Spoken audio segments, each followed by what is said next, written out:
제가 이 비전 프로 처음에 시연할 때, 발표할 때, 그때도 바로 그 다음 주에 아마 칼럼을 쓴 걸로 기억하는데, 이게 한 대가 3,499달러, 3,500달러예요. 466만원. 근데 비전 프로가 고장나서 수리하면 320만원 나온답니다. 가스뜨기나 비싼데 수리비가 엄청난다는 뉴스를 지금 먼저 내가 접하고 나서 헉 이랬습니다. 안녕하세요. 1월 20일 월요일 오후 9시 제97회 호몬캠프 시작하겠습니다. 예, 오늘부터는 최신 AI 뉴스와 기술이라는 제목으로 이렇게 좀 진행을 해보려고 합니다. 벌써 2개월 가까이 계속 제가 인공지능에 관련돼서 미드업을 해오고 있는데 어떤 하나의 주제만 가지고 하니까 워낙 쏟아지는 뉴스들이 좀 많아가지고 그래서 AI 뉴스 트렌드 이런 것을 같이 분석하고 여러분에게도 좀 알려드리는 그런 시간이 되었으면 해서 제목을 이렇게 정해봤습니다. 자, 까메오님, 티에라님, 몽글리님, 이몽님, 코마스님, 호비종님, 호호님, 오선지님, 대만에서 온 앨리스님 반갑습니다. 아직은 조금 더 이제 기다려야 되겠지만 천천히 한번 사람 조금 더 들어올 때까지 기다려볼까요? 사자수지님도 이렇게 보내주셨네요. 네, 반갑습니다. 오늘은 최신 AI 뉴스와 기술에 대해서 이야기를 해드리려 하는데 조금 도움이 되면 좋겠다 싶은데 사실은 제가 지금 97회차 호몬캠프지 않습니까? 그래서 개인적으로는 이 100회를 좀 넘겨서도 계속 했으면 좋겠다는 그런 마음이 있는데 어떨런지 조금 모르겠습니다. 코코니님 어서 오세요. 예. 사자수지님은 엉수지님이 왔다가 사자수지님이 오시네. 예. 반갑습니다. 자, 그러면 시작해 볼게요. 수지님 반갑습니다. 지난주에 뉴스는 당연히 우리나라 쪽에서는 갤럭시 S24였습니다. 예약 판매를 시작했거든요. 근데 이게 그냥 휴대폰 하나의 모델이 이렇게 시작된 게 아니고 좀 특별한 의미가 있죠. 온 디바이스 폰이라고 해가지고 AI 칩이 처음으로 이렇게 들어간 폰입니다. 그래서 여러분께 이제 제 최신 뉴스, AI 뉴스에 이 부분을 다루려고 하는 거죠. 뭐 지금 이 시간에 안에 뭐 칩이 뭐 들어가 있고 카메라가 어떻고 이런 것보다는 AI 기능에 한정해서 좀 보려고 해요. 그래도 좀 하드웨어적인 특징이 있으면은 지난번 아이폰에서 티타늄이 이렇게 적용됐는데 지금 이 갤럭시 24도 지금 보이는 게 24 울트라예요. 그러니까 최고 큰 폰이죠. 가장 비싼 폰이고 카메라도 저렇게 5개나 있고 앞에 또 전면에 카메라에서 총 6개가 붙어 있는데 그 엣지에 그 모서리 부분이 티타늄입니다. 네. 그래서 훨씬 또 견고하고 그리고 울트라는 뒤에 있는 제일 앞에 있는 게 울트라고 뒤에 있는 게 이제 그냥 일반 갤럭시 24인데요. 이때까지는 라운드 지고 엣지라고 해가지고 그 글라스가 약간 굴곡이 져 있었지 않습니까? 근데 요번에는 아주 평면으로 이렇게 만들어가지고 깔끔하게 되어 있습니다. 옛날에 LG폰이나 이런 것처럼 예전에 엣지폰 쓰기 전에 있는 폰처럼 그래서 화면이 상당히 넓어 보이더라고요. 저는 아직 뭐 유튜브를 통해서 보고 자료를 통해서 봐가지고 실물을 아직 보지는 못했습니다. 뭐 하이마트나 삼성 프라자에 가면은 직접 만져볼 수 있는 어떤 그런 기회가 있는데 사람들이 많이 몰려가지고 예약해야지 되는 모양이던데 이번 주는 좀 그래도 좀 풀리지 않을까 싶어요. 예. 자, AI 기능 한번 살펴볼까요? 예. 가장 삼성이 내세우고 있고 저도 이 부분이 가장 차별화된 어떤 그런 부분이라고 생각되는 게 신공호님도 어서 오시고요. 써니 중국어님 맞죠? 써니 중국어. 예, 어서 오십시오. 반갑습니다.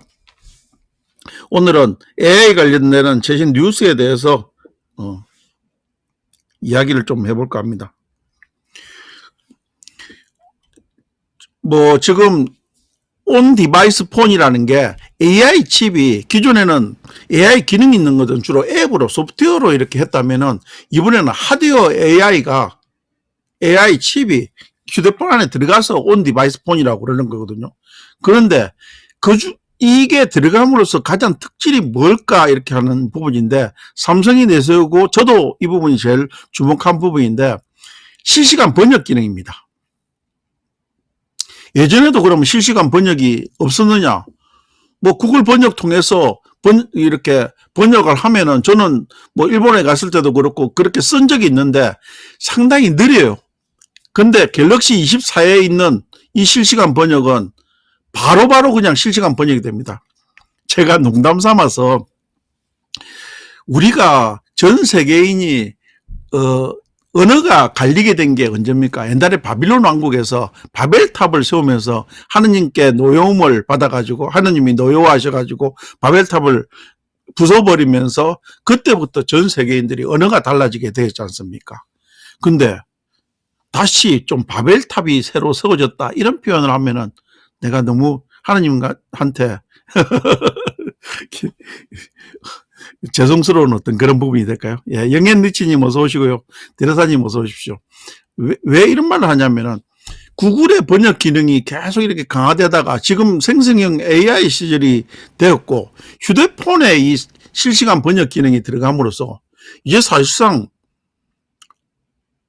거의 뭐 세계 어디를 가더라도 휴대폰만 있으면은 그 현지인들하고 통화하는 게 거의 문제가 없게 되었어요. 그래서 이전에 이제 폰에서 번역 기능을 쓰더라도 이 실시간이라 하기에는 좀 딜레이 타임이 있었는데 지금은 이제 온 디바이스 폰에 들어가면서 실시간 번역 기능이 바로바로 그냥 내가 말하자마자 그냥 번역이 되어 나오니까 이거는 그냥 동시통역사가 바로 옆에 있는 거죠. 그래서 항상 동시통역사를 데리고 다니는 그런 시대가 이제 드디어 왔다. 이렇게. 그래서 이게 이제 뭐 삼성폰에만 적용되는 건 아니고 구글에서 이제 픽셀 8이죠. 픽셀 폰이라고. 픽셀 8이 조금 먼저 미국에서부터 런칭된 걸로 지금 알고 있거든요. 한국 사람들은 뭐 구글폰 거의 쓰는 사람이 없어가지고 안 쓰고 있지만은 거기에서도 당연히 실시간 번역이 이 번역 기능은 삼성에 있는 기능이 아니고 구글의 안드로이드에 있는 기능이니까요. 그래서 똑같이 아마 지원되고 아이폰 15 그것도 AI 칩이 들어가 있으니까 당연히 번역 기능이 또 들어갔어. 그래서 이게 실시간 번역 기능이 저는 이렇게 온디바이스 폰에서 가장 두드러지는 어떤 기능이라고 생각돼요. 여러분도 한번 이 부분을 가까이 있는 데 가서 얼마나 빨리 있는지 체험을 한번 해보십니다. 그러면 몇 개 언어가 되는지 혹시 아시는 분 있으세요? 마지막에 들어오신 대레사님 아실래나?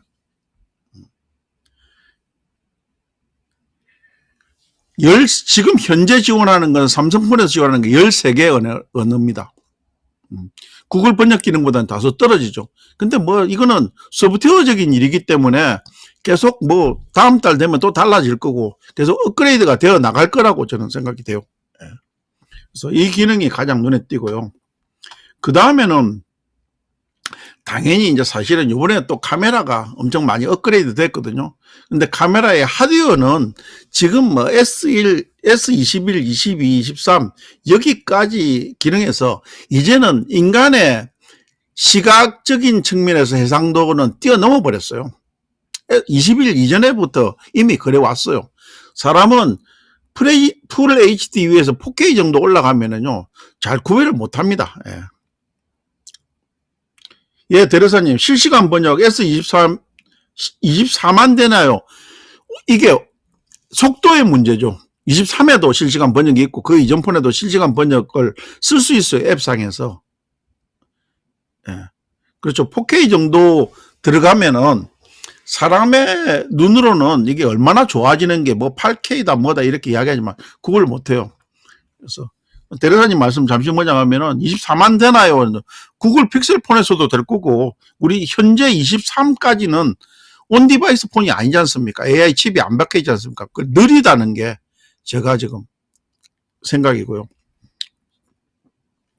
그래서 지금 요 보여지는 화면은 이제 번역 기능은 아니고 검색 기능이 엄청나게 강화됐는데 이것은 이제 화면을 검색하다가 펜으로 그 부분에 화분을 동그라미 치면은 바로 그 화분에 대한 정보가 검색 결과가 나와버리고요. 이런 기능이 있는 거죠. 이게 서클 투 서치라는 기능입니다. 서클 투 서치. 외국인하고 대할 일이 없어가지고. 그렇죠. 해외여행 갈 때나 이래 쓰는데, 저는 아까 이제 번역 기능 좀 연지어서 일하면 저는 이게 제일 눈에 띄던데, 일상적으로 해외에 가가지고 뭐 밥을 먹고 뭐 어디 상점에 가서 구매하고 이럴 때는 별로 답답한 게 없어요. 그럼 생활용이면 되니까. 근데 비즈니스 관련되는 미팅을 할 때 뭐 협상이 필요하다는데 이런 때는 좀 세련된 영어를 해야 되기 때문에 통역하는 가이드를 보통 대동할 때가 있었거든요. 예전에. 그런데 이제는 지금 생각해 보십시오. 생성형 AI에서 번역 기능이 얼마나 뛰어납니까? 그 기능이 폰에 들어갔다고 생각해 보세요. 그러면 동시 통역사지 않습니까? 거의.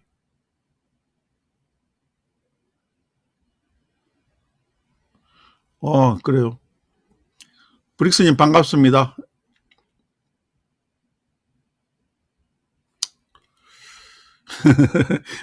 항상 와주시는 브릭스님이 고마울 따름입니다. 예, 예.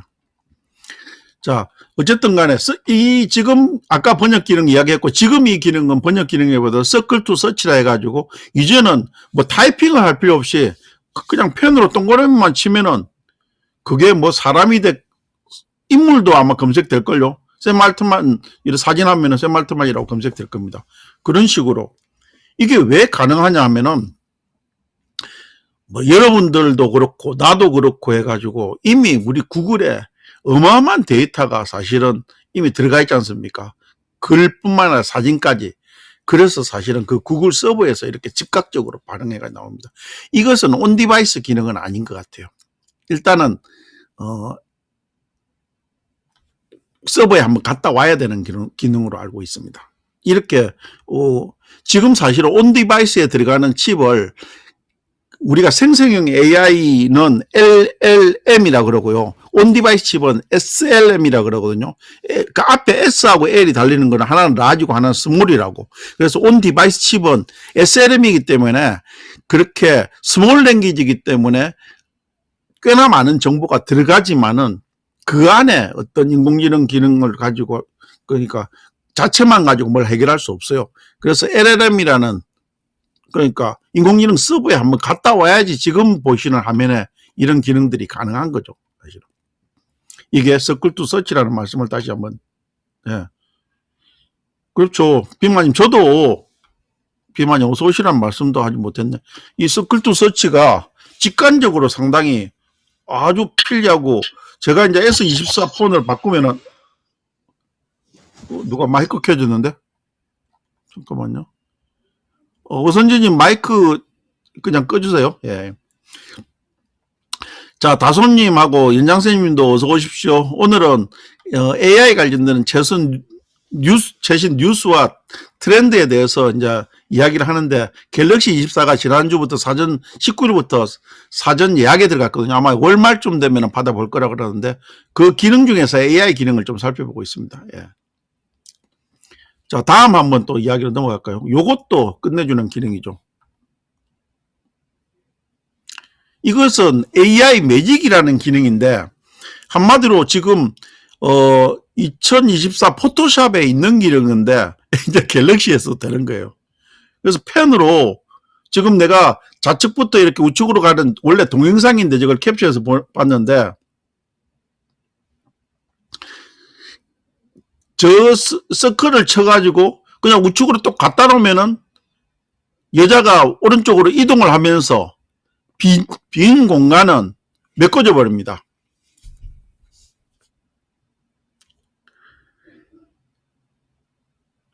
그래서 이게 포토샵에서는 나중에 포토샵도 좀 설명할 거예요. 오늘 자료가 시간 되는 준비가 되어 있기 때문에 저게 제너러티브 필드라는 어떤 기능인데 한마디로 생성형 채우기죠. 내가 어떤 부분을 이동시키거나 하면은 그 빈 공간을 그 배경화면을 해가지고 인공지능으로 채워주는 기능들. 예. 다소님 AI 기능이 빼면은 다른 폰에 있는 기능을, 그렇죠. 저는 사실은 해외여행 간다면 이것을 빨리 구매해가지고 사고 싶은데, 당분간은 제가 해외여행 갈 계획이 없어요. 조금 천천히 사볼 겁니다.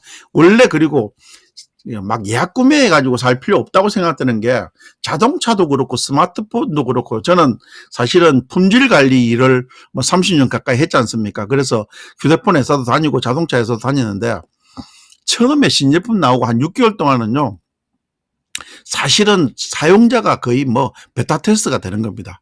자기들이 판매 전에 충분히 베타 테스트를 하고 낸다고 하지만은 실사용자들이 그런 부분을 쓰면서 문제점이 더 많이 발견돼 가지고 한 6개월간은 계속 그 부분을 업데이트하고 있거든요. 하드웨어도 그렇고 소프트웨어도 그렇고. 그래서 내가 괜히 모니터, 그러니까 베타 테스트가 될 필요는 없지 않습니까? 그래서 한 6개월 뒤에 사는 게 저는 가장 현명한 방법이다.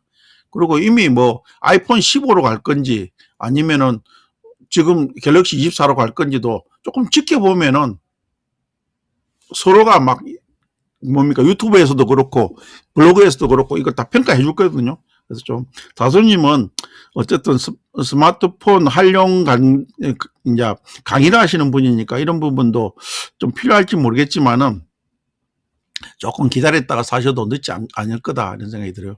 그때 되면 이제 한 6개월 정도 지나면은 좀 더 싸게 살 수 있는 방법도 있지 않습니까? 예, 그렇게. 그래서 요 기능 세 가지가 눈에 띄는 거고요. 그 다음에 또 요런 기능도 있었어요. 한마디로 말해가지고 이게 뭐 얼마나 또 유용할까 하는 그런 생각은 좀 해보이는데, 채팅 어시스트라 해가지고 문자를 보내고 이렇게 할 때 문체를 바꿔줘요. 친구한테 보낼 때, 어른한테 보낼 때 이런 부분을 AI가 바꿔줍니다. 근데 여러분 이 기능 자주 쓸 것 같아요? 나는 좀 가물가물한데, 항상 뭐 이것을 문체를 바꿔가면서 어떤 사람한테 이것을 보낼 일이 얼마나 있을까 이런 생각을 해봤는데, 저는 조금 그냥 뭐 생성형 AI는 원래 이런 기능들을 잘 하니까 만들어 줬겠구나 하는데 유용성은 좀 떨어지는 거 아닌가, 혼자 그런 생각도 좀 해봐요. 안 쌀 것 같아요. 예, 그렇죠. 안 쓸 것 같죠. 예. 저도 그런 생각이 들어서 제 블로그 글 쓸 때는 요거 뺐습니다. 앞에 세 가지만 썼어요. 그 다음에 요 기능도, 이게 이제 어쨌든 폰에서 요약 기능이 바로 된다는, 이거 뭐 챗GPT나 코파일럿이나 바드에서 다 되는 기능이지 않습니까? 이걸 새 디바이스에서 꼭 해야 될 이유가 뭐가 있을까? 요것도 그래서 블로그에서 뺐는데, 어쨌든 요번에 삼성이 갤럭시 24를 발표하면서는 아까 말했던 문제 바꾸는 거라든지 이렇게 요약하는 기능들이 쉽다는 것을 했는데, 나는 이때까지 챗GPT 쓰면서 이 요약을 할 때 속도가 느려서 뭐 너무 답답하다 이런 느낌은 못 받았거든요. 그게 이제 인공지능이니까요. 카톡에도. 예, 예, 예. 저도 언제 한번 카톡 인공지능에 대해서 검색했는데, 오늘 또 사실은 아수급에 대해서 이야기를 하려다 하다가 기분 나빴던 게, 물론 카톡 자체의 인공지능에 대해서 이야기를 할 수 있었는데, 그걸 하면서 저는 아수급도 좀 설명을 드리고 싶었는데, 얼마 전까지 그런 기능이 아수급에서 됐거든요. 근데 안 돼. 그래서 제가 삐져가지고 이번에 아수급 빼버렸습니다. 왜냐면은 거기 그림 기능, 아유, 죄송해요. 말이 씹혔어요. 그림 그리는 기능이 아수급에 있으면은 우리가 굳이 PC까지 안 걸려가도, 그 다음에 코파일럿에서 그림을 그려준다 하더라도 하나의 대안이 생기지 않습니까? 무료로 할 수 있는 게. 근데 어느 순간 걔들이 서버가 뭐 부담이 됐던지 기능을 없애버렸더라고요. 나는 혹시나 싶어서 오늘도 테스트를 해봤는데, 아니 아수급은 있어요. 아수급에서 그림 그려주는 기능을 잠시 지원하다가 없애버렸더라고요. 그래 좀 너무하죠. 그래서 지금은 무료로 그림을 그려주는, 아이, 제가 왜 이렇게 말이 무료로 그림을 그리려면은 일단은 휴대폰에서는 코파일럿밖에 없는 것 같아요.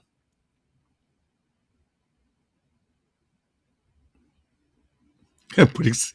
아수급에 할 말이 많다고요? 그래요. 언젠가는 또 좋아지겠죠. 그래서 무료로 그림 그려주는 여러분들을 휴대폰에서 무료로 그림 그려주는 코파일럿 외에 다른 게 되는 게 있으면 좀 알려주십시오. 아수급이 뭔가 했나? S급을 줄여서 아수급이라고 하더라고. 초반부터 그렇게 했어요. 근데 이제는 빙이라는 말을 안 써야 될 것 같아요. 왜냐면은, 조금 이따 나오니까 이야기 해드릴게요. 마이크로소프트가 코파일럿이라고 거의 통일해가지고 쓰기 시작했거든요. 그러니까 빙은 어쨌든 MS의 검색 엔진 이름을 빙이라고 하지 않습니까? 근데 이것을 코파일럿을 지금은 좀 구별해가지고, 나도 코파일럿인지 빙인지 헷갈리긴 헷갈리는데, 인공지능이 가미된 검색 엔진을 코파일럿이라 하고, 인공지능이 없는 것을 빙이라 하고, 이렇게 하면 어느 정도 좀 구분이 될 것 같아요. 그 다음에 검색, 그러니까 크롬처럼 브라우저는 엣지라 그러고, 나는 이것도 어떨 때는 헷갈려가지고 여러분한테도 다시 한번 좀 정리하는 의미에서 알려드렸습니다. 자, 요약 정리, 별 거니까. 요거는 또 AI 기능 중에서 쓸만해요.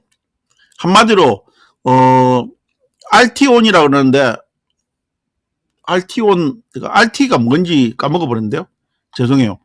근데 이게 무슨 말이냐면은, 스케일업이라는 기능입니다. 스케일업. 그러니까 지금 오른쪽에 있는 화면이 훨씬 더 해상도가 좋은 거고요. RT 오프 된 상태는 해상도가 낮은 그림입니다.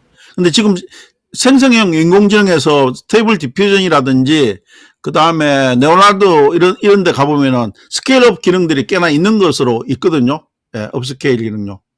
예. 그래서 S24에도 스케일업 기능이 들어갔다고 보면 됩니다. 근데 왜 RT1이라고 했는지는 모르겠지만은 어쨌든 이게 스케일업 기능이에요. 업스케일이라고 하죠. 업스케일. 예. 뭐 똑같은 말이에요. 스케일업, 업스케일링. 예. 요게 또 유용하죠. 특히 예전 폰에서 뭐 한 10년 전에 폰에 찍은 거, 제가 오늘도 그 관련되는 것을 업무적으로 뭐 공장에서 찍었던 것을 사진을 가지고 동영상을 만드는, 유튜브에 올리려고 동영상 만드는 작업을 했는데, 아무래도 예전 폰에서 찍다 보니까 그것도 더더군다나 4:3, 16:9, 9:16 이렇게 찍은 영상을 펼치다 보니까 해상도가 많이 떨어지더라고요.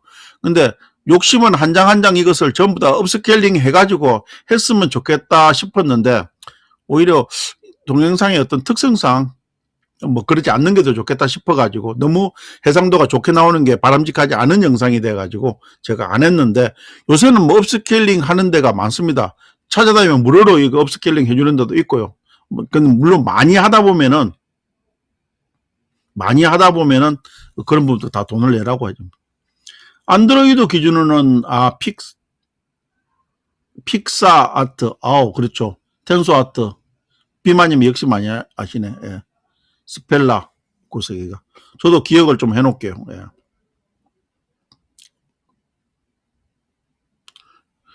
근데 진짜 이렇게 무료로 하다가 유료로 넘어가는 어떤 기능에서 전부 다 개당 서비스 하나당 뭐 아무리 못해도 뭐 2만 원 돈을 하니까 요즘 저도 좀 스트레스 많이 받습니다. 뭘 한번 해보려면 이제 무료 시한이 끝나버리고 이래가지고요. 이런 세상에 우리가 살아야 된다는 게 좀 불행한 거 아닌가 싶기도 한데, 어쨌든 그 회사들도 먹고 살기는 살아야 되니까. 예. 예. 비마님 혹시라도 되시면 나중에 이거 제가 지금 펜이 옆에 없네. 나중에 좀 다시 한번 알려주세요. 예. 그 다음에 넘어갈게요. 예. 이제 다른 뉴스 넘어갑니다. 요게 뭐 관심 없는 사람들은 뭐 그냥 지나갈 뉴스였지만요. 이거는 뉴스의 한 부분입니다. 구글에서 이제 모르면 모른다고 답하는 AI를 개발해서 곧 도입을 할 거랍니다. 아직 도입은 안 된 것 같고요. 이게 왜 중요하냐면은, 여러분들 생성형 AI를 쓰다 보면은 항상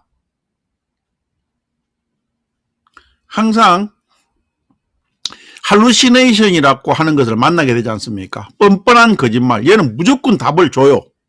근데 그게 참말인지 거짓말인지 모르고 우리는 사용자는 봐야 될 때가 있거든요. 그래서 저는 습관적으로 프롬프팅 할 때 조금 그런 애매한 것들은 검색해서 알려줘 해가지고 소스를 크로스 체크하는 그런 버릇을 가지고 있어요. 여러분들 그랬으면 좋겠고요.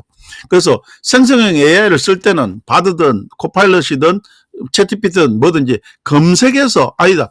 바드나 코파일럿은 기본적으로 검색을 해서 보여줍니다. 근데 챗GPT가 그런 거짓말을 잘하죠. 근데 구글에서 이것을 쓴다는 것은 이제는 모르면 모른다고 답을 하는 AI를 한대. 이게 지금 그림이 뭐냐면은 혈액순환에 좋은 비타민C 그런 부분에 비타민을 추천해 주라고 이야기하니까 일반적으로 그냥 비타민C라고 이렇게 답을 해주는 게 LLM에서 말하는 것은 일반적인데 그게 틀렸답니다. 정확하게는 비타민 K래요. 그래서 그런 부분에서 레벨을 나누어가지고 비타민 K가 나올 수 있게끔 유도하겠다는 그건데 나는 솔직히 모르면 모른다 해서 그냥 나 모른다 이렇게 대답할 줄 알았는데 그게 아니면은 어떤 그러니까 소수의 대답이라도 그런 부분을 가지고 정확한 답을 구하는 이런 쪽으로 개발을 하겠다 이런 내용이더라고요. 예.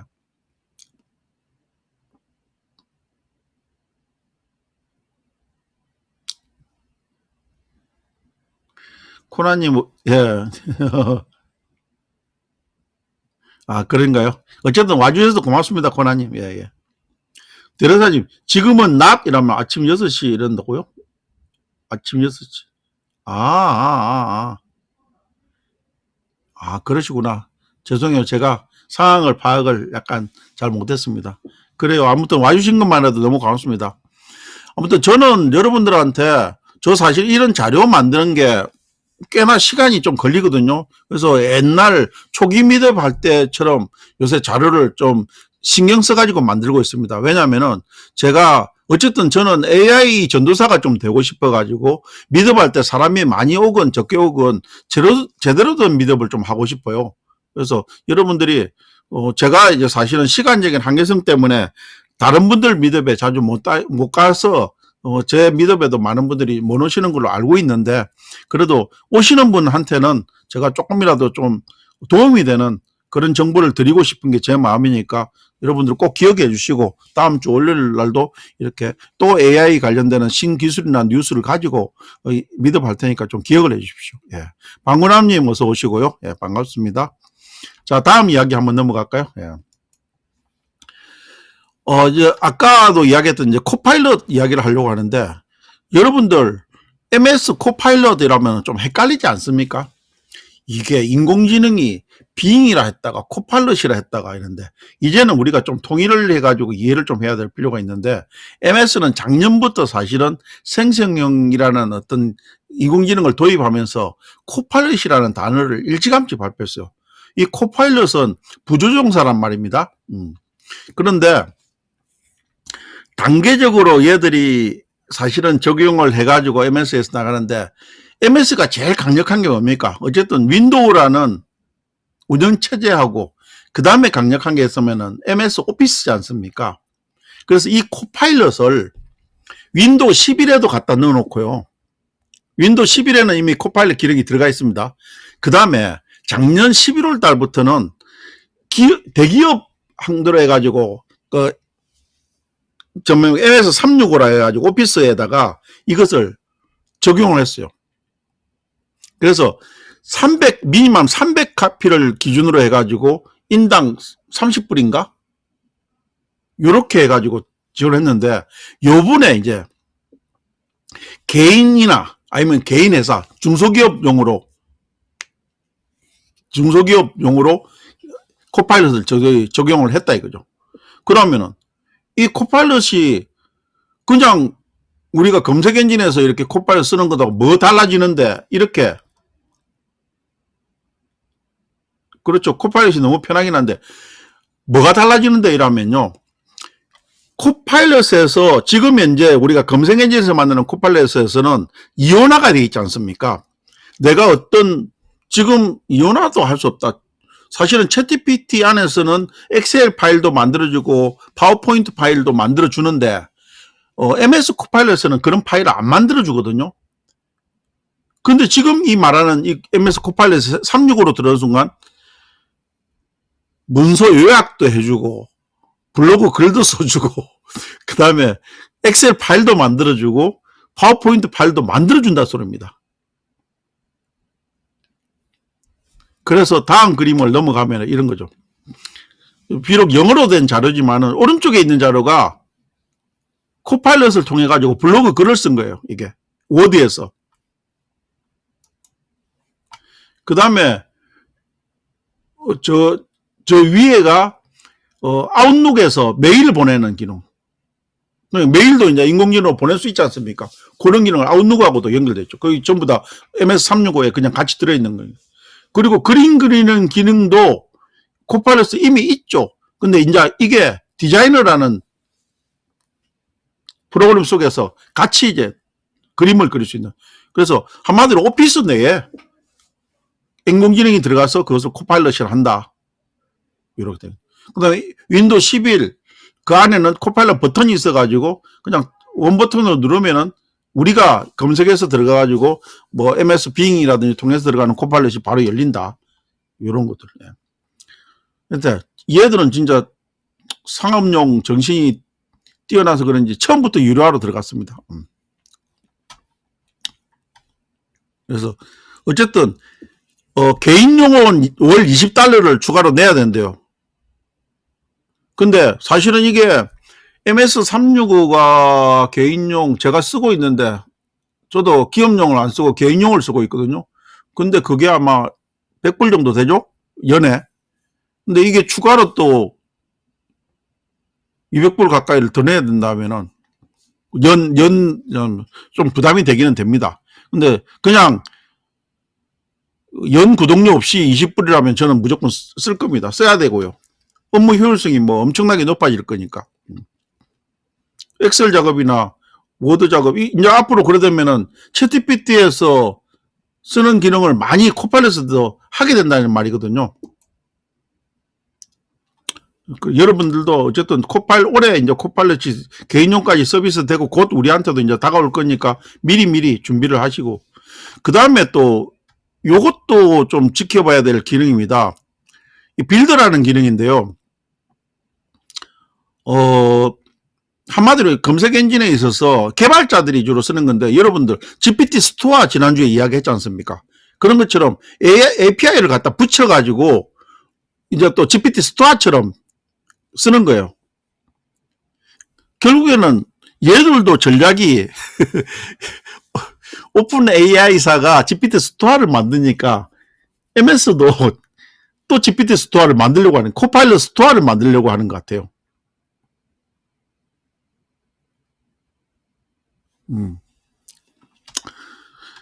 뭐 365 오피스에 어차피 이제는 뭐 소프트웨어를 돈 안 내고 쓸 수 있는 방법이 없지 않습니까? 예. 근데 뭐 저가 지금 입주해 있는 업체도 그러니까 장소도 소프트웨어 직접 센터라고 해가지고 IT 빌딩이라서 여기에서 불법 소프트웨어 단속 나가 만약 걸리면 수천만 원 날라가 버리기 때문에 저도 불법 소프트웨어는 컴퓨터에 아예 깔려 있질 않아요. 집에서 개인적으로 쓸 때야 불법으로 쓸 수 있지만, 근데 요즘은 소프트웨어를 또 불법으로 쓰는 것도 더 어렵더라고요. 그래서 대리사님 마음은 충분히 이해됩니다. 어쨌든 개인이 쓸 때 자꾸 이렇게 유료로 쓴다는 게 진짜 사업자도 아니고 부담스럽기는 부담스러운데 세상이 자꾸 그렇게 변해가는 것 같아요. 우리가 예전에 공짜로 막 썼던, 제가 이제 90년대 중반만 하더라도 소프트웨어를 뭐 돈 주고 사냐 이런 세상이었는데, 어느 순간 콘텐츠에서 돈을 지불한 게 이제 유튜브가 그랬고 OTT 서비스들이 자꾸 돈을 내라고 하지 않습니까? 예, 다솜님처럼 사실은 다솜님 아니더라도 주위에 학생들이 있지 않습니까? 그럼 그 학생 아이디로 해가지고 구매해서 쓰면 됩니다. 포토샵도 그렇게 하면 싸고요. 예. 한 달 오면 저는 워드, 브리스님도 학생 아이디 아마 당분간 쓰실 수 있을 거예요. 친구들한테 물어보십시오. 예. 계속. 아무튼 요 빌더도 결국에는 코파일럿 스토어 만들어질 거라는데 아마 곧 뉴스로 전달되지 않을까 싶어요. 예, 이런 기능들. 그 다음에 요번에 세스24에서 뭐 아주 거대 기업들을 뭐 잘 나가는 업체도 있지만은 이게 상당히 이슈거리가 좀 됐던 부분이었으니까 레벳이라고 R1이라 그러죠. 이게 처음에 자기들이 갖고 왔을 때는 500대만 팔려도 너무 고맙겠다 했는데 5만 대가 나버렸어요.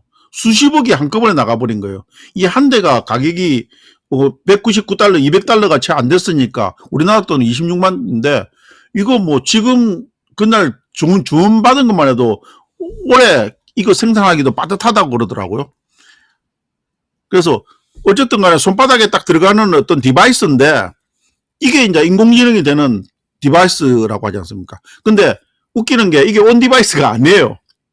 인터넷을 통해서 LLM으로 정보를 주고받는데 그래도 상당한 사람들한테 상당히 관심을 많이 끌고 5만 대라면 장난이 아닌데 이게 꽤나 많이 팔렸다 해서 저도 한번 나왔습니다. 여러분들도 궁금하시면은 뭐 그러니까 이게 안에 있는 기능들은 뭐 일반적으로 우리 스마트폰에서 쓸 수 있는 기능들이 대부분이에요. 뭐 노래 재생, 택시 호출, 뭐 쇼핑 이런 것들이 음성 대화도 되고요.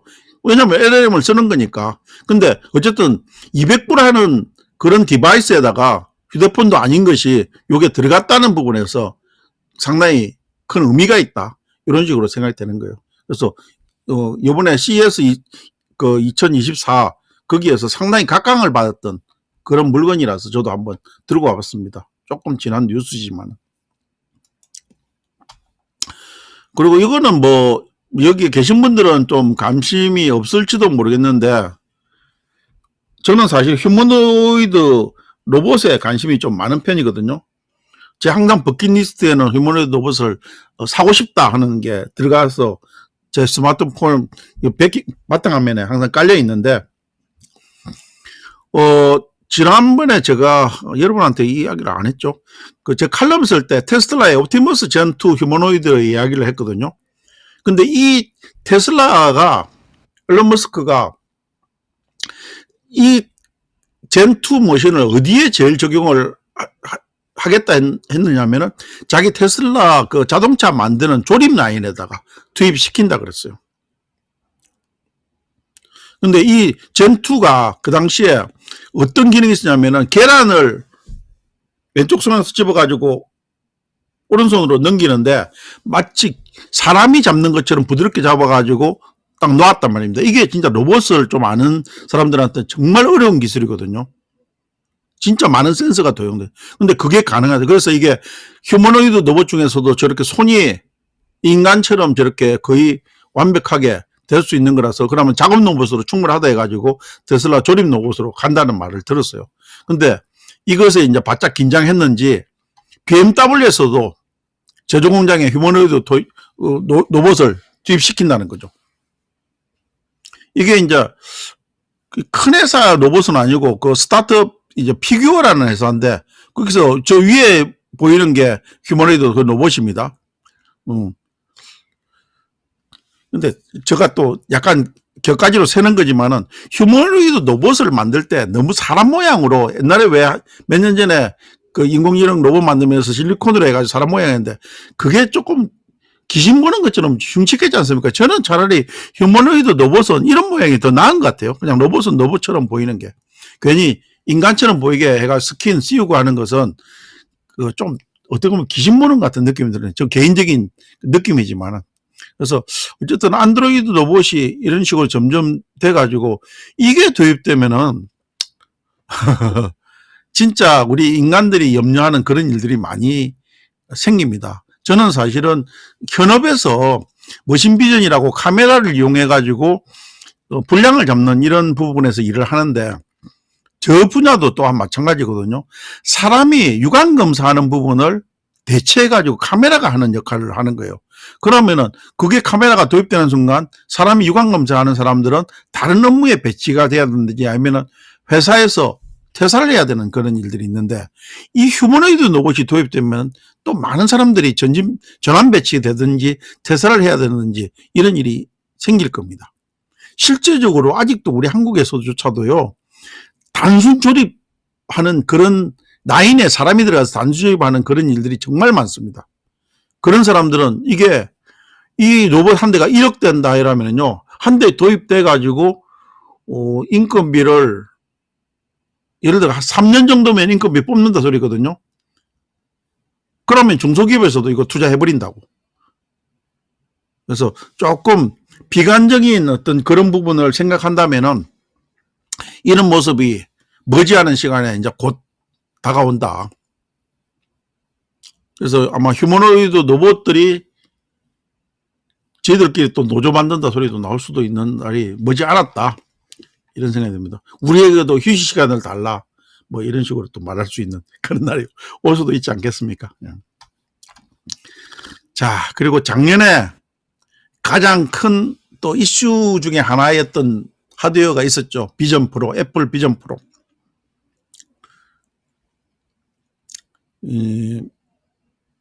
공간 컴퓨팅의 이제 시작을 알리는 비전 프로가 드디어 미국에서 사전 예약을 시작했다고 합니다.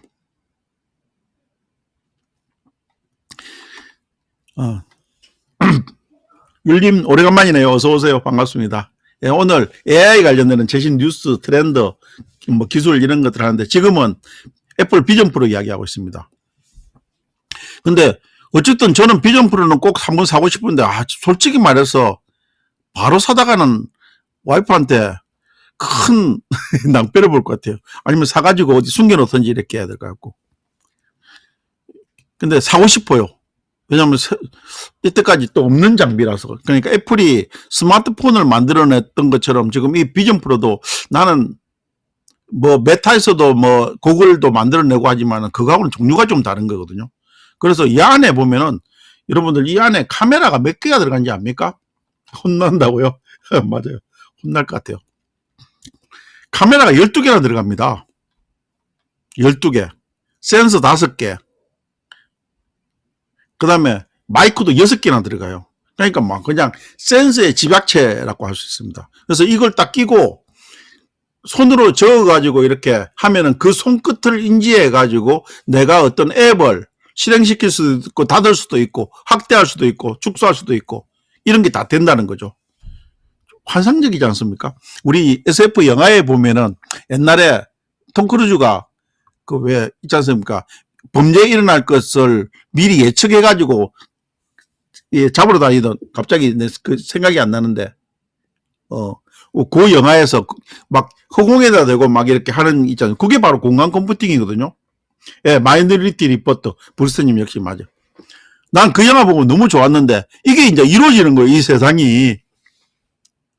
비전 프로 하나 딱 끼면은 물론 그때는 몇 눈이었지만은 이제 그게 되려면은 여러분들을 내가 미리 이야기하지만 홀로그램이라는 기능이 지금은 뭐 이렇게 허공에 띄어가지고 몇 뱅글뱅글 도는 것만 하지만 홀로그램 기술이 원래 사실은 그 기술이에요. 마이너리티 리포트에 나오는 기술이에요. 그래서 그 기술이 되면은 그 SF에서 영화에 나왔던 그런 장면인데 그 전 단계에서 이 비전 프로가 공간 컴퓨팅을 한다고 생각하시면 됩니다. 그래서 이게 기본 카메라 2대에다가 6개 방향 추적 카메라 있고 그 다음에 4개 시선 추적 카메라 있고 트루뎁스 카메라 해가지고 깊이를 판단하는 카메라 있고 뭐 라이다 스캐너도 있고 뭐 관성 측정 장치 있고 깜빡임 센서 있고 광센서 있고 어마어마하죠. 근데 이게 그냥은 한 2시간 정도 되는 배터리예요. 그래서 애초에 시연할 때부터 이것은 허리춤에 뭐 보조 배터리를 단다든지 배터리가 허리춤에 달렸었죠. 왜냐면은 이 자체 무게가 600g이었는데 600에서 650g인데 헤드에다 달면 너무 무거우니까 허리춤에 달았는데 그래도 2시간밖에 안 되니까 아예 외부 전원을 땡겨서 쓰는 사람들이 많을 거라는데 어쨌든 뭐 제가 못 사면은 저보다 조금 사업적으로 잘 나가는 사장 한 명 내 주위에 있는데 그 사람을 꼬셔가지고 사게 만들어가지고 내가 좀 많이 써보는 그런 방법으로 좀 용성 있게 언젠가는 올해 안에 들어가기 전에 나도 꼭 사고 싶습니다. 요거는 꼭 사고 싶어요. 여러분들은 어떻습니까? 사고 싶지 않나요? 제가 충동질하나? 어쨌든 이 애플 비전 프로가 사전 예약을 시작했다. 이런 게 있어가지고 한번 알려드렸습니다. 이게 이제 어쨌든 최신 트렌드 기술 이야기인데, 오늘 제가 블로그에 올린 글이 하나 있는데 이 포토샵 이야기도 좀 해드리는 게 좋겠다 싶어서, 작년부터 이렇게 파이어플라이라고 해가지고 포토샵 기능이 엄청나게 인공지능이 가미되는데, 여러분들 포토샵이 뭐 하는 프로그램입니까? 원천적으로 사진 편집 프로그램이지 않습니까? 애초에 그림을 그리는 것은 일러스트레이터가 따로 있죠.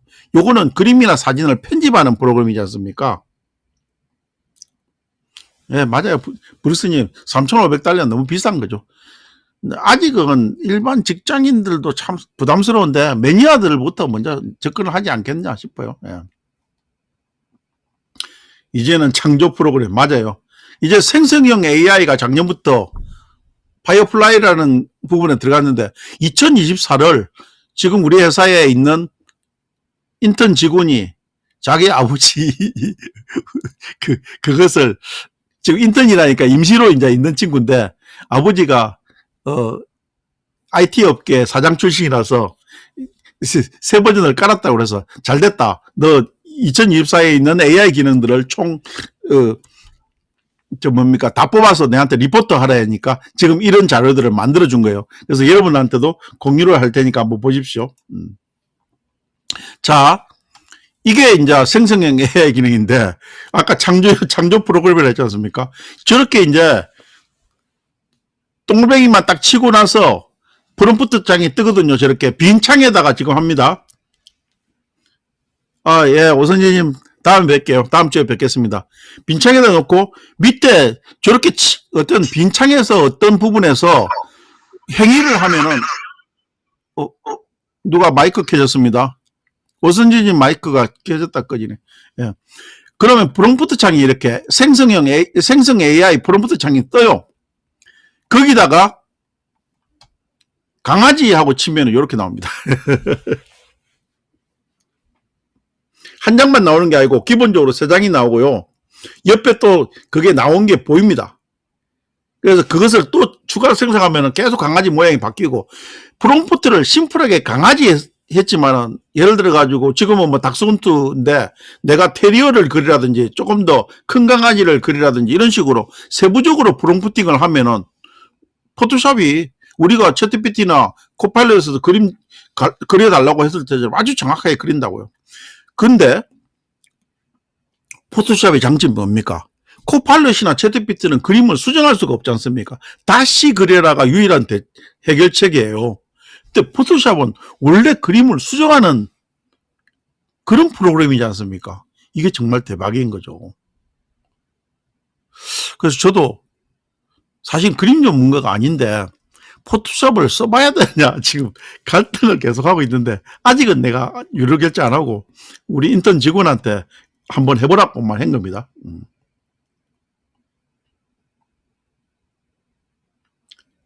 브릭스님, 미드전이 있었듯이 이것도 써야 됩니다. 브릭스님은. 저는 그렇게 판단해요. 너무 이래 네거티브하게 생각하지 말고 저가 기능들이 있는 거 잘 보세요.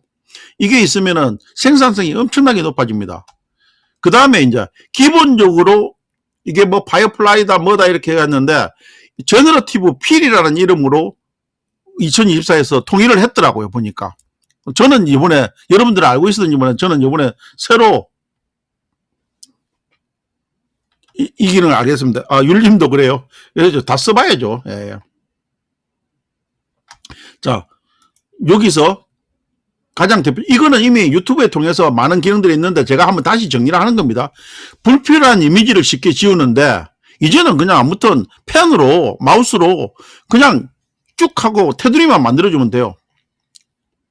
지금 저 애 있는 부분에서 이렇게 동그라미만 딱 치면은 밑에 생성 AI 프롬프트 창이 나타난다지 않습니까? 이게 바로 제너러티브 필이거든요. 예. 그렇죠. 근데 이 기능이, 기존에 이 기능이 없을 때 편집하는 거하고 얼마나, 요게 딱 없어지면은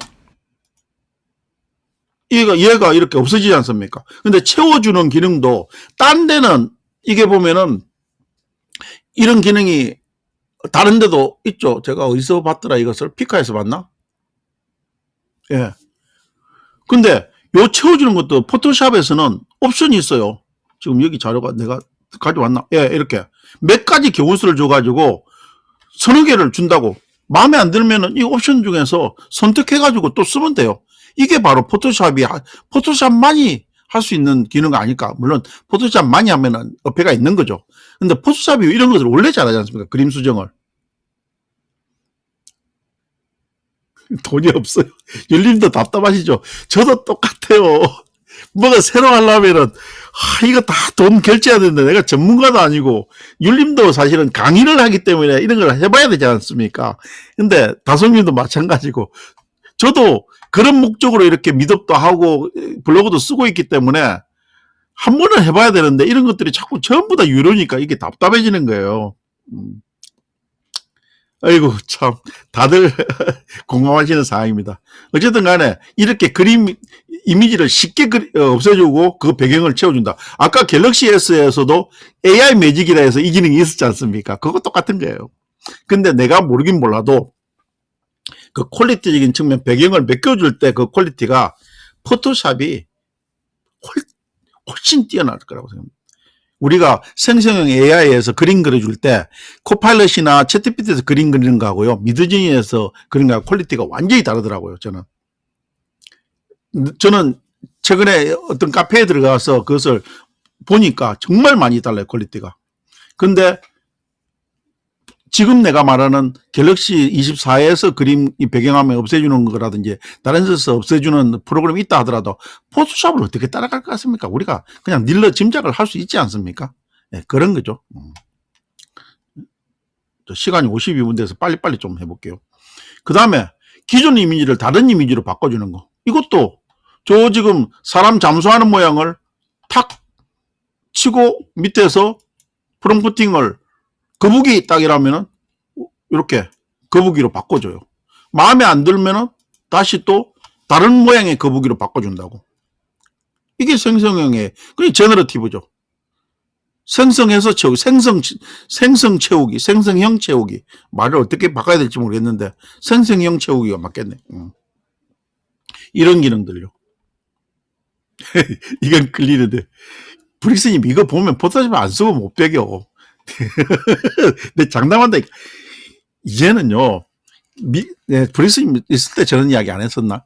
내가 지금 미국에 있는 교수한테도 물어보니까 교수들이 특히 리포트 쓸 때 생성형 애에 대해서 되게 초반에 그 작년 초에만 하더라도 이걸 어떻게 막을 건가 전전긍긍했다고 그러거든요. 이제는 내 친구도 그렇고 다른 교수들이 그렇고 쓰라고 한대요. 써가지고 활용해가지고 가장 효율적인 어떤 그런 측면에서. 왜? 세상이 그렇게 변해가는데 그것을 뭐 카피했다고 뭐 이렇게 해가지고 막을 도리가 없잖아요. 거대한 파도를. 보여주지 마세요. 눈 돌아가요. 저는 이런 거 자꾸 보여주려고 하는데 여러분들 어떡하죠? 제가 죄인이 되는 건가? 그렇죠. 견물생 힘이라고 보면 자꾸 써야 되는데 이런 게 있습니다. 예. 그 다음에 처음에 우리가 빈칸에도 그림을 그렸듯이 이것도 새로운 이미지를 요 지금 침대 밑에 여기다가 똥구멍에 딱 치고 또 강아지 한 마리 그려라 이러면 이렇게 그려준다고. 참 너무 편리하지 않습니까? 얘는 속도도 진짜 빨라요. 톡 치면 톡 나옵니다. 세 달이 지나고 위약금 없어지면은 24구 아마 테레사님도 얼리 어댑터 중에 한 명이니까 곧 갤럭시 24 사지 않겠나 싶어요. 저도 한 6개월 지나가 천천히 살라고요. 좀 싸게 나올 수 있는 방법을 구할 수 있으면은 아들 친구가 그 스마트폰 하는 대리점을 하는 친구가 있어가지고 도매상을 하는 친구가 있어가지고 그쪽 루트로 좀 싸게 한번 물어보고 살 수 있으면 한번 사보려고요. 웰컴 투 포토샵. 네. 포토샵은 어쨌든 이런 기능들이 있고 그 다음에 또 이 기능도 대박이었어요. 이미지 확장하기 9:16 화면을 16:9로 만들어줘 버리는 거예요. 보십시오. 제가 크롭 해가지고 땅 치면 이렇게 16:9로 나와요. 없던 그림을 헷갈리니까 다시 한번 보여드릴게요. 지금 이게 잘렸지 않습니까? 지붕도 없고 그런데 완벽하게 그려줘요. 이렇게. 나는 이 기능이 정말 대박이더라고요. 지금 오늘도 내가 유튜브 채널에 올라갈 영상 편집하면서 9:16 이걸 길게 늘려가지고 이 한 부분만 16대 9로 만들었었거든요. 근데 이 화면을 이렇게 바꿔주면 이거는 뭐 정말 대박이지 않습니까? 사진을 가지고. 근데 24에 오늘은 내가 안 보내지만 이게 이제 곧 아마 24에 업데이트가 나오지만은 이 사람이 막 움직이기도 되고 막 넥타이 색깔도 바꾸고 옷 색깔도 바꾸고 하는 기능이 이미 들어갈 거라고 예고를 했거든요. 그래서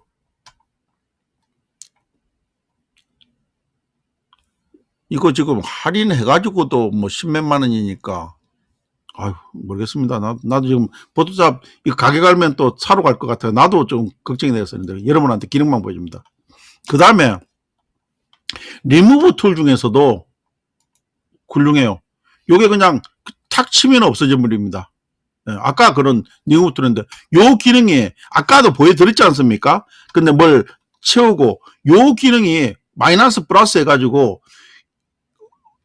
그러니까 한꺼번에 싹 지우는 것을 딜레이 시키는 방법도 있고, 그 다음에 두 개가 이렇게 쳐져 있을 때 마이너스로 이렇게 하면 요 부분을 한 개로 하는, 요렇게 리무브를 할 때도 그냥 우리가 정밀하게 작업을 할 때도 되게 편리한 기능들이 여기에 리무브 안에 들어간 것 같아요. 예.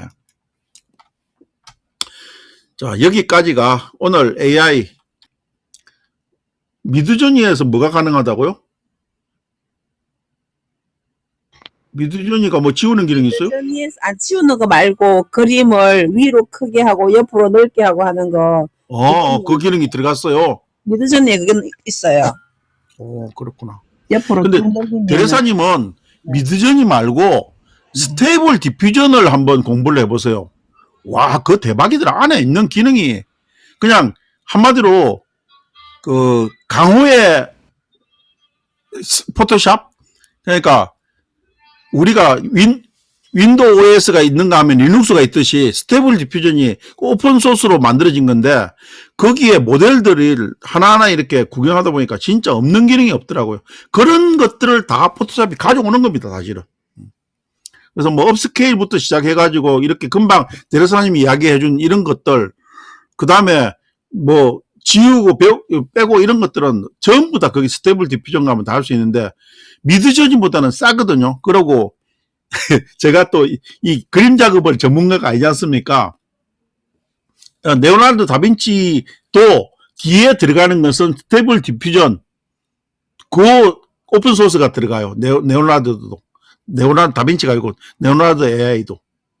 그래서 스테이블 디퓨전이 본류입니다. 예.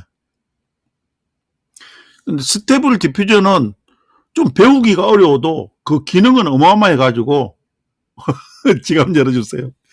여러분 죄송해요. 근데 한 번은 꼭 배워보라고 해야 하는데 문제는 이것을 로컬로 쓰려면은 여러분 또 염장기는 짓걸 내가 하고 있는데 컴퓨터가 기본적으로 한 400만 원 돼야 돼요. GPU 값이 얼마더라? 250만 원 정도 돼야지 좀 쓸만하더라고요. 4590인가? 몇십만 원짜리 GPU에서는 좀 잘 안 돌아가요. GPU 램이 한 24기가 정도 돼야지 좀 돌아가는데, 물론 한 2천만 원짜리면 더 잘 돌아가겠죠. 그래서 다음 기회 다음에는 하겠는데, 저는 스테이블 디퓨전을 써봤는데 어떻게 쓰냐면은 코랩이라는 걸 통해서 써봤습니다. 이것은 한마디로 구글의 서버를 이용해 가지고 쓰는 방법이 있거든요. 그래서 맛을 한번 보려면은 여기에서 이제 이런 데 관심 있는 사람이 비마님, 브릭스님, 대리사님, 율님 이런 사람들이 관심 있는데 코랩을 연구해 가지고 뭐 기터브 가서 프로그램 좀 다운받고 이런 것들 유튜브 좀 보다 보면 아니면 구글링 하다 보면은 방법 잘 가르쳐 주는 사람들이 많습니다. 예. 이 코랩을 저는 써봤는데 그렇게 어렵지 않더라고요. 그래서 코랩을 쓰면 스테이블 디퓨전에 빵빵한 모델들을 다 깔아가지고도 해볼 수 있습니다. 왜냐하면 스테이블 디퓨전 안에 있는 모델 다 깔면은 기본적으로 모델 하나가 막 한 7기가 막 이렇게 되거든요. 그러니까 프로그램 까는데 시간이 엄청 걸리는데 어쨌든 한번 제일 좋은 것은 자기 자신이 로컬 컴퓨터를 좀 빵빵한 걸 가지고 해봤는데, 그래서 저도 사실은 그래서 그림 전문가가 아니니까 그냥 이론적으로만 한 번씩은 해본 거예요. 제가 무슨 500만 원짜리 컴퓨터를 쓸 일이 뭐가 있겠습니까? 그래서 뭐 그렇다 하는 것을 알려드리고, 제가 사실은 새해 들어가지고 지금 많은 부분을 조금 시도하고 있는데, 업무 보면서 호몽 이용호 시니어 인공지능이라는 블로그를 새로 만들어가지고 거의 매일 1개 이상 정도의 글을 계속 올리고 있습니다. 요거 여러분들 좀 이웃 추가 좀 해주시고요. 이것은 제가 명재님한테, 김명재님한테 개인적으로 사사를 받아가지고 어떻게 하면 블로그 글을 네이버가 원하는 방향으로 잘 쓰느냐, 하다못해 맞춤법 검색, 금치어 검색, 그 다음에 글자 수, 그 다음에 썸네일 작성하는 거, 이런 부분들을 하나하나 나름대로는 100점짜리라고 할 수 있지만 거의 90점 가까이 이렇게 신경을 써가지고 운영하는 블로그입니다. 옛날에 뭐 제 회사 블로그가 하나 있었는데 그건 방치해버리고 새로 호몽리라는 아이디를 만들어서 이런 거 보시고 나중에 내가 블로그 잘 쓰는 법 이것도 한번 이야기를 해보고 싶어요. 예. 아무튼 요새 막 저도 컴퓨터 업데이트 시고 싶은 마음 간절합니다. 그 다음에 제가 유튜브 채널을 하나 만들었는데 AI 호몽이라고, 이것은 100% AI로 그림을 그린 것만 가지고 올리는 겁니다. 아직은 이제 초기 버전인데 구독자는 계속 늘어나가지고 어느 순간 한 방에 퐁 띄울 수 있는데 20대가 만드는 채널처럼 제가 그런다고 20대 감성이 돌아오지는 않겠지만 일단은 그렇게 시도해가지고 좀 어그로를 끌 수 있는 영상들을 많이 만들고 있어요. 오늘 영상은 애교 고양이라고 했는데 이렇게 해가지고 만드는데 이거 AI로 만드는데 한꺼번에 만들어가지고 제가 한 30일치까지는 30일치까지는 올라가 있습니다. 근데 요것을 테스트 한다고 제가 유튜브에도 올리고 인스타도 새로 채널 하나 만들어가지고 똑같이 이렇게 올리고 있습니다. 근데 반응들이 다 달라요. 틱톡에도 올리고 있습니다. 그래서 어떻게 보면 저는 이게 나중에 강의용으로 좀 쓰려고, 유튜브는 어떻고 틱톡은 어떻고 인스타는 요 세 군데다가 이렇게 계속 거의 동시간대 하나 올리면은 그대로 올라가는데 매일 한 개씩은 올라가고 있습니다. 30일치까지는 제가 다 만들어 놨어요. 이달 말치까지는. 그래서 계속 올려가지고 예약이 돼 있기 때문에 자동방으로 올라갈 건데, 그래서 이런 추이를, 저는 이런 것들을 하는 게 되게 재밌어요. 제가 막 나이대별로 그림 그리게 하고 나라별로 그림 그리게 하고 하는 것들을 여러분들한테 보여드린 적이 있었습니까? 이런 것들을 좀 실험하는 게 제가 재밌어가지고 하는데 이것도 제 일종의 실험 중에 하나입니다. 예. 여러분들 관심 있으면 구독 좀 해주시고, 물론 한국 강사신문에 칼럼 계속 쓰고 있고요. 그 다음에 GPT 스토어 로고 만들기는 이벤트는 끝났습니다만은 어쨌든 간에 뭐 가까운 분들이 로고 만들어 달라면 만들었는데 유료로 된 사람들은 직접 한번 만들어 보세요. 제 이렇게 저급은 레츠 메이커 로고 아니더라도 다른 데 가서 한번 로고를 만들어 보시는 것도 좋을 것 같습니다. 저는 나름대로 이 다솜님 로고 새로 만드는 거지 않습니까? 예쁜 체리님 것도 그렇고, 제가 자화지체님만은 로고 잘 만드는 것 같아요.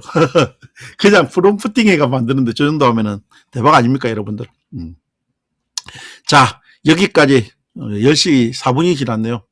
오늘 미더번 하다 보니까 율님이나 브릭스님이나 대사님한테 염장지르는 미더비 돼버린 것 같은데, 근데 뭐 여러분한테 이렇게 된 게 아니고 새로운 기술을 하다 보면 저도 포토샵도 쓰고 싶고 갤럭시 24도 사고 싶고 이랬는데, 특히 비전 프로 사고 싶은데 현실적으로 그런 게 사실 쉽지만은 않습니다. 그래서 뭐 차근차근 하다 보면은 또 그런 좋은 기회가 오지 않겠습니까? 예.